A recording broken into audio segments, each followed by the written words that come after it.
Bu dunyoni o'zi bir kam dunyo. Bir kam dunyo bu. Bunda hammasi mukammal bo'lmaydi. Mana shu odamning kamchiligi yo'q degan odamingizda ham ko'p kamchiligi bor. O'zini ichki hayotida yetishmovchiligi bor. Yetishmovchiliksiz hayot jannatda bo'ladi. İnşallah Robbil alamin. Lekin nimadir ehtiyojingiz, kamomatingiz, xohishingiz bo'lsa, shuna chiqingda bir boqing atrofga. Qarang. Shu mahalladagi xonadonlarga qarang. Ko'p qavatli uylarga qarang. Ko'chadagi mashinalarga qarang. Va Parvardigorga duo qiling.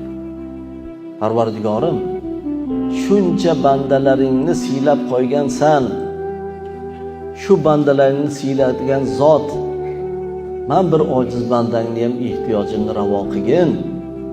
Shular qatoridan meni ham bir siylagin deb duo qiling. Albatta Parvardigor olam o'zi siylaydi. Faqat harakat, mehnat, intilish.